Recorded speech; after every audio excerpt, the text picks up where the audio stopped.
The Adventures of Larson and Garrett.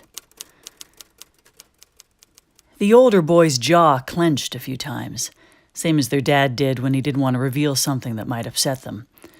But then Largo's demeanor relaxed and he smiled. "Don't worry about it." The next 2 days went by pretty quickly in Flotsam, at least for Larson. Waking early for school made him tired early. So apart from Mrs. Graham's lessons and being forced to relive them at his brother's request, nothing happened. Oddly enough, their dad had still not returned. Late that evening, while Larson was upstairs washing himself out of a bucket with a clean cloth, someone pounded on the door downstairs. Freezing on the spot to listen, Larson heard his brother answering the door. "Yes?" Largo asked. "Where's your da?" a man's gravelly voice demanded. "Have pine on business," Largo replied. "Why?" There was silence for a moment, and Larson capitalized. He slunk to the stairs and peeked. Whoever was at the door was blocked by Largo, and the boy wasn't able to distinguish any features. Besides, it was dark, and only 3 candles illuminated the common area.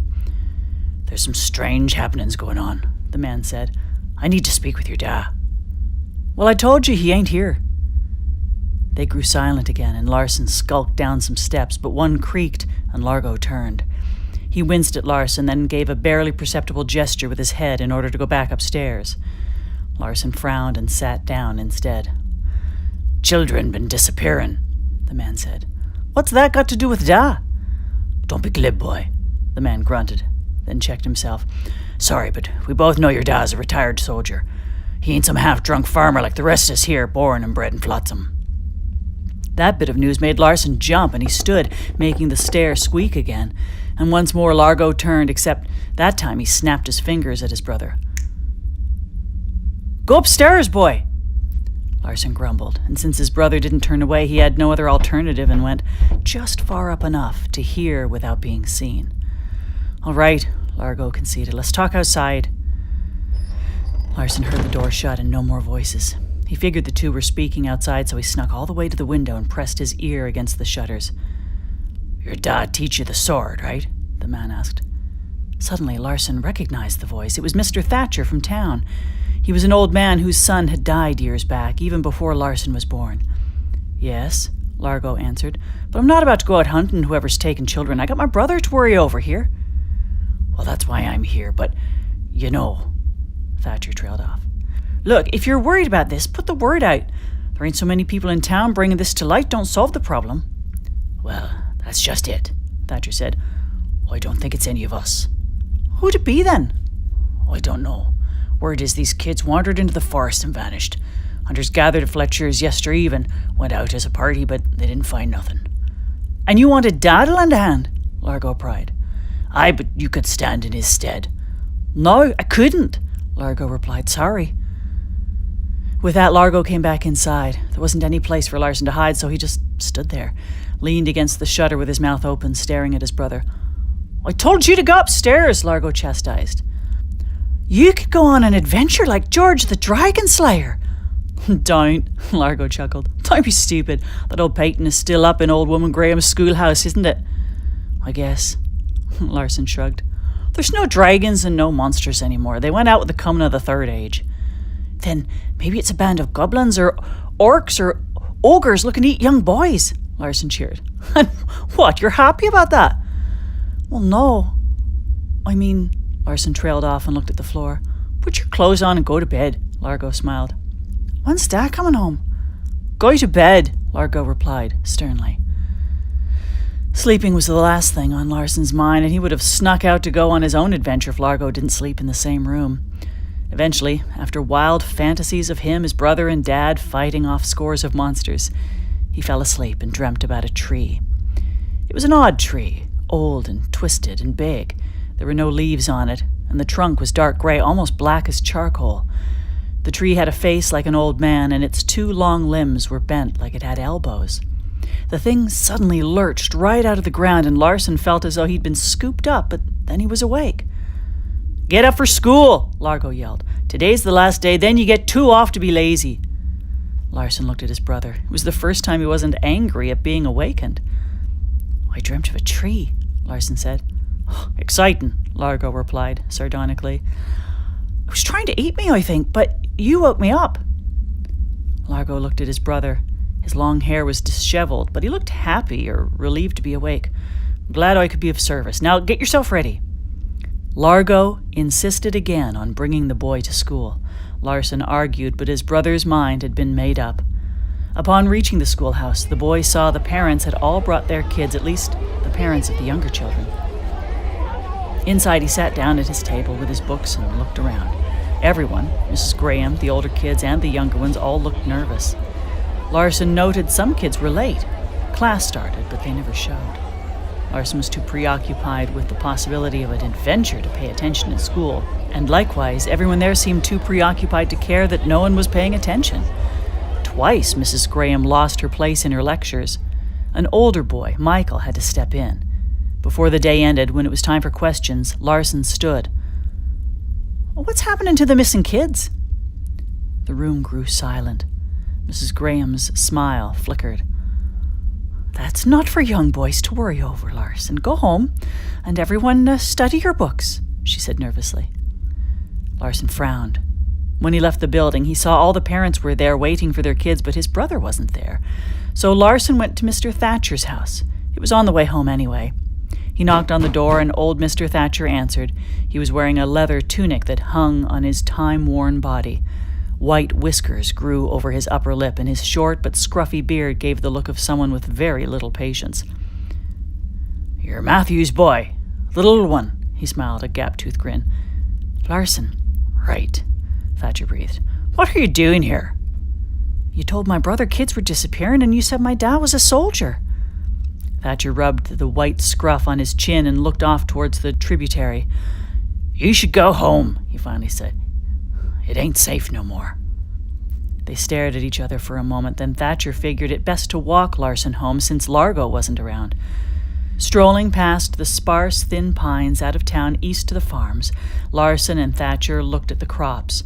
Corn, beans, and greens were coming in nicely. Then Thatcher left the boy at his door. As the old man turned to leave, he looked over his shoulder and spoke. Keep your wits about you. Larson watched the old man amble off. It was the disjointed gait of a man in refusal of his old age. He finally disappeared behind rows of corn. The boy went inside, ate, got cleaned up, and waited around for Largo, who showed up just after the sun set. Where have you been? Larson accosted him.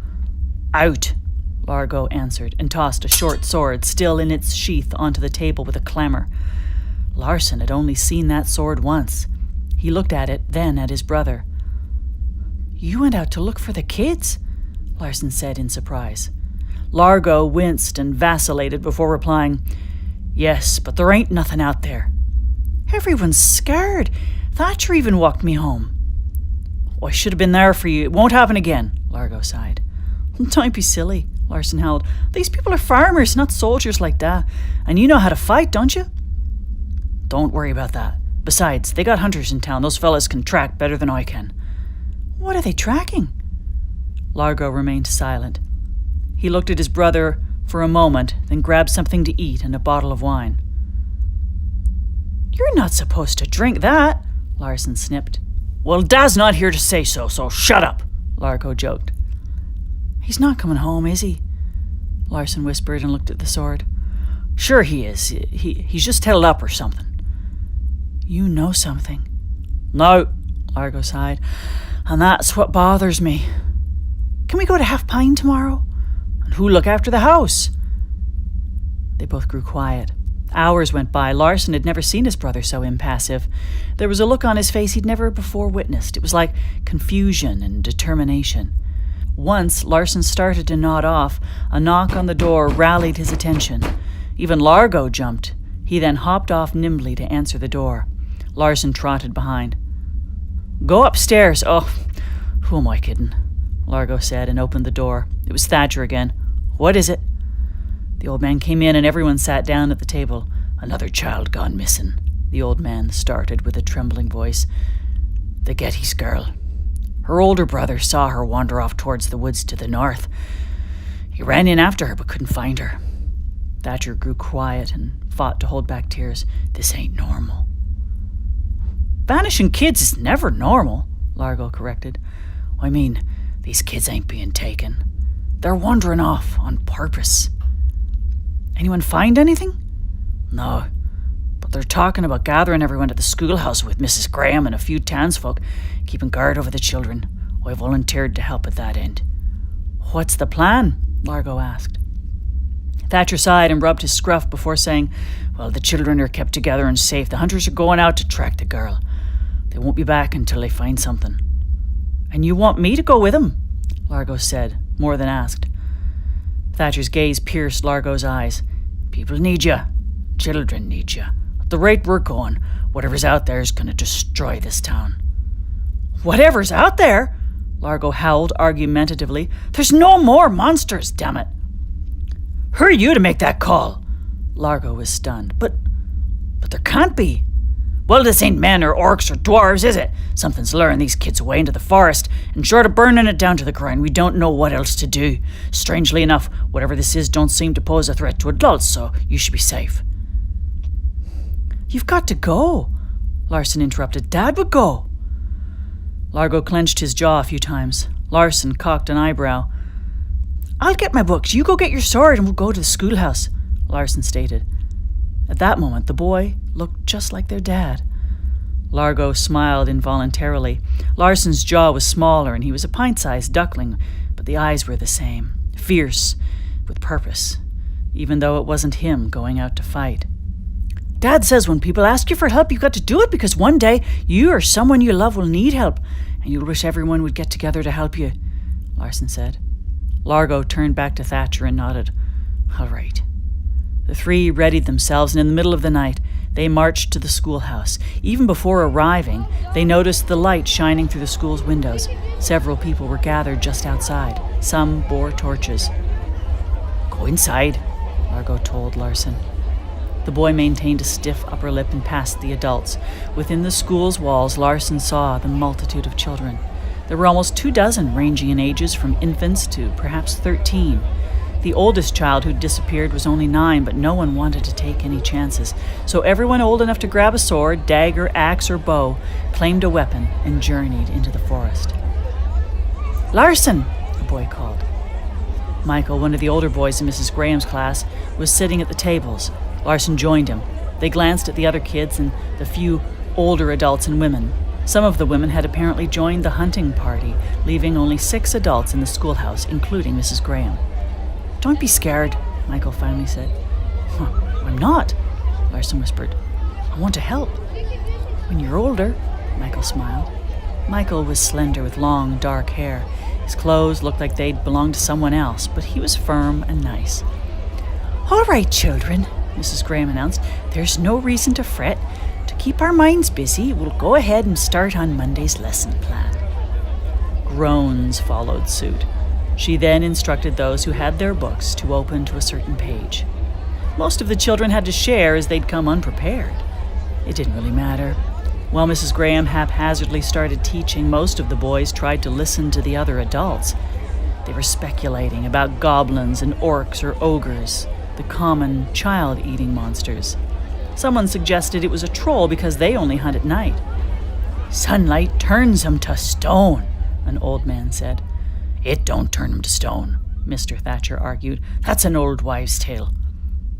Before long, since it was getting late or early, some of the children placed their heads on folded arms and drifted off.